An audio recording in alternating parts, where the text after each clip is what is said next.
പ്രധാനമന്ത്രി നരേന്ദ്രമോദിയുടെ ആഹാരത്തിനായി സർക്കാർ ചിലവാക്കുന്ന തുക അറിയാൻ ആവശ്യപ്പെട്ട് എത്തിയ വിവരാവകാശ രേഖയുടെ മറുപടി എല്ലാവരെയും ഞെട്ടിക്കുന്നതായിരുന്നു. ഭക്ഷണത്തിനായി സർക്കാർ ഖജനാവിൽ നിന്ന് 1 രൂപ പോലും പ്രധാനമന്ത്രി ഉപയോഗിച്ചിട്ടില്ല എന്നതായിരുന്നു മറുപടി. എന്നാൽ ഇതൊരു സാധാരണ വാർത്ത മാത്രമാണെന്നാണ് സംഘപ്രചാരകനായ പൊതുപ്രവർത്തന ജീവിതം ആരംഭിച്ച മോദിയെ അടുത്തറിയാവുന്നവർ പറയുന്നത്.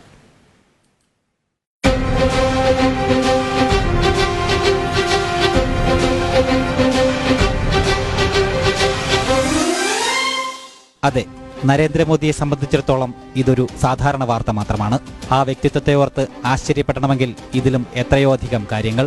പ്രധാനമന്ത്രി നരേന്ദ്രമോദി തന്റെ ഭക്ഷണത്തിനായി പൊതുഖജനാവിൽ നിന്ന് ചെലവാക്കിയിരിക്കുന്നത് 0 രൂപയാണെന്ന വാർത്ത വലിയ പ്രചാരണത്തിൽ സമൂഹ മാധ്യമങ്ങളിൽ വ്യാപിക്കുന്നു. ഭക്ഷണത്തിന് മാത്രമല്ല, തന്റെ വ്യക്തിഗത ആവശ്യങ്ങൾക്കൊന്നും അദ്ദേഹം തന്റെ വേതന തുകയിൽ നിന്നല്ലാതെ പണം ഉപയോഗിക്കുന്നില്ല എന്നതാണ് സത്യം. ഇന്ത്യ പോലൊരു രാജ്യത്തെ ഒരു രാഷ്ട്രീയ നേതാവിന് ഇത് എങ്ങനെ സാധിക്കുന്നുവെന്നാണ് പലർക്കും ആശ്ചര്യം. എന്നാൽ നരേന്ദ്രമോദി കേവലം ഒരു രാഷ്ട്രീയ നേതാവല്ലെന്നതാണ് അതിനുത്തരം. സംഘപ്രചാരകനായി ആരംഭിച്ച അദ്ദേഹത്തിന്റെ പൊതുപ്രവർത്തന ജീവിതം ഈ രാഷ്ട്രത്തിനായി സമർപ്പിക്കപ്പെട്ടതാണ്. RSSന് ഒരു നല്ല കാര്യാലയം പോലുമില്ലാതിരുന്ന 70കളിൽ പ്രചാരകനായി. കഠിനതകൾ സഹിച്ച സംഘടനാ യാത്രകളും ലളിത ജീവിതവും ആ വ്യക്തിത്വത്തെ രാഗി മിനുക്കുകയായിരുന്നു. RSS പ്രചാരകനായിരുന്ന സമയത്ത് നരേന്ദ്രമോദി താമസിച്ചിരുന്ന അഹമ്മദാബാദിലെ ജഗന്നാഥ ക്ഷേത്ര പരിസരത്തെ ചെറിയ മുറി ഇന്നുമുണ്ട്. ക്ഷേത്രത്തിലെ പൂജാരിയുടെ ഔദാര്യമായിരുന്നു 2 നേരത്തെ ഭക്ഷണം പോലും. സംഘത്തിൽ നിന്ന് BJPയിലേക്ക് നട്ടപ്പോഴും ചുമതലകളിൽ മാത്രമാണ് മാറ്റമുണ്ടായത്, മോദി എന്ന വ്യക്തിയിലല്ല.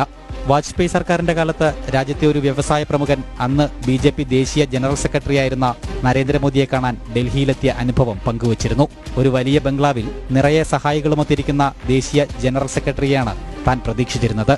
എന്നാൽ തനിക്ക് കാണാൻ കഴിഞ്ഞത് പാർട്ടി ഓഫീസിന്റെ പിറകിലെ ഒരു ചെറിയ മുറിയിൽ തറയിൽ മെത്ത വിരിച്ചു കിടക്കുന്ന നരേന്ദ്രമോദിയെയാണ്. ആ ചെറിയ മുറിയിലെ തറയിലിരുന്നാണ് അന്ന് ആ വ്യവസായ പ്രമുഖൻ കൂടിക്കാഴ്ച നടത്തി മടങ്ങിയത്.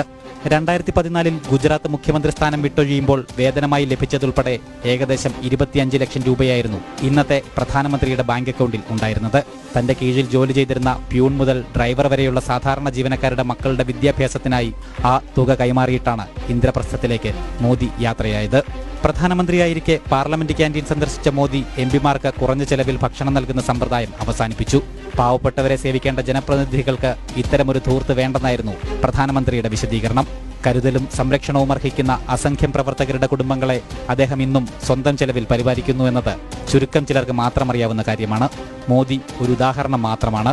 1925 രൂപം കൊണ്ടൊരു മഹാപ്രസ്ഥാനം എങ്ങനെയാണ് രാഷ്ട്രത്തിന് വേണ്ടി അവളുടെ മക്കളെ പാകപ്പെടുത്തുന്നതെന്നതിനുള്ള ഉദാഹരണം.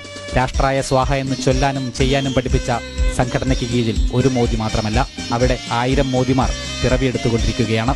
ജനം, ഡൽഹി.